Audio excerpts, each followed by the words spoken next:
আমি পাপ্পু সিং সিং কনসালটেন্সি টালিগঞ্জ থেকে বলছিলাম। আমরা এখানে ডেট সেটেলমেন্টে কাজ করি। আমাদের এই সংস্থা 20 বছরের পুরনো। আমাদের এখানে ফ্রি কনসালটেন্সি, আপনি আমাদেরকে জাস্ট ডায়াল গুগলে সার্চ করলে পাবেন। আমাদের কোনো ব্রাঞ্চ নেই। আজকে বিষয়টা হচ্ছে কি, ম্যাক্সিমাম লোক ব্যাংক থেকে টাকা পয়সা নিয়ে ফেসে গেছে। তার ওয়ে আউট হচ্ছে কি, আমরা কি করি, মানে একটা লোন জন্যে আমরা আবার একটা লোন নিই। এটা কোনো ওয়ে আউট না। কেন কি, আমার ইনকাম তো বাড়ছে না, খরচা বেড়ে যাচ্ছে, তো এক না একদিন আমাকে ডিফল্টার হতেই হবে।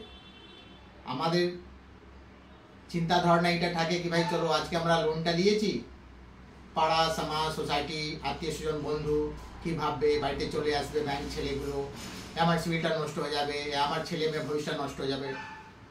তো দাদা এই করে করে তো আপনার আগে আপনার ফিউচারটা নষ্ট করছেন।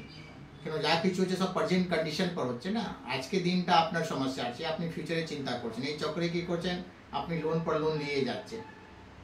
এরকম দেখা যায় কি 100% में 85 to 90% লোক ডিফল্টার হয়। ব্যাংকও এই জিনিসটাকে জানে। তো এখানে ব্যাংকে ফল্ট না, ফল্ট হচ্ছে আমাদের। কেন, আমাদের রোজগার বাড়ছে না, আমাদের ইনকাম বাড়ছে না, আমাদের কোনো ক্যালকুলেশন নেই, আমরা লোন পর লোন নিয়ে চলে যাচ্ছি। এটা কতদিন আপনি চালাতে পারবেন? কেন, আজকে আমার জীবন আছে তো মৃত্যু আছে, রাত আছে তো দিন আছে। তো প্রিয় বন্ধুগুলো, আবার আপনারাও এরকম ব্যাংক থেকে টাকা পয়সা নিয়ে ফেসে গেছেন, সলিউশন পাচ্ছেন না, ওয়ে আউট পাচ্ছেন না, তো আপনাদের থেকে অনুরোধ আছে, প্লিজ আপনি আমাদের অফিসে আসুন, যোগাযোগ করুন। এখানে কোনো চার্জ লাগে না ডিসকাস করার জন্য। আমরা কোনো অনলাইনে কাজ করি না, আমাদের কোনো ব্রাঞ্চ নেই। আপনারা যেরকম সময় নিয়ে আসবেন আপনাকে আমরা সময়টা দেব। ধন্যবাদ।